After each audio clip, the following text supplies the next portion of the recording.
જૂનાગઢ ભવનાથ તળેટી ખાતે યોજાનાર મહાશિવરાત્રિના મેળામાં રિક્ષા ચાલકો માટે યોગ્ય રોડ રસ્તા અને પાર્કિંગની વ્યવસ્થા કરવા રિક્ષા ચાલકોએ કલેક્ટરશ્રીને આવેદનપત્ર પાઠવી રજૂઆત કરી।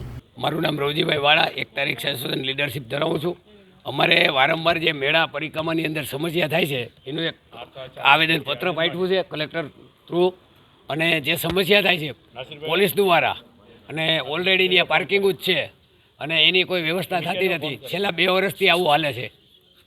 એટલે મારી લાગણી અને માંગણી એવી છે કે અમારી વ્યવસ્થા થવી જોઈએ। સિનિયર સિટીઝનથી માંડી ઘણા લોકો એવા હેરાન થતા હોય અને રિક્ષા પણ જીવન જરૂરિયાતમાં આવે છે, તો આને ઉપલા અધિકારીઓ જો અમારી આ માંગણીને ધ્યાનમાં લે તો ઘણો બધો પબ્લિકને પણ ફાયદો થાય, અમારો પણ રોજગાર હાલશે।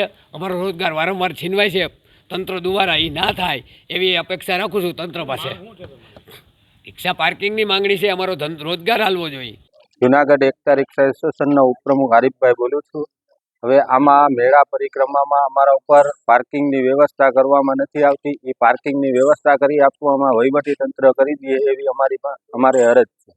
બીજા નંબરમાં અમારા ઉપર પોલીસ દ્વારા તાનાશાહી કરવામાં આવે છે, એ તાનાશાહી ના થવી જોઈએ।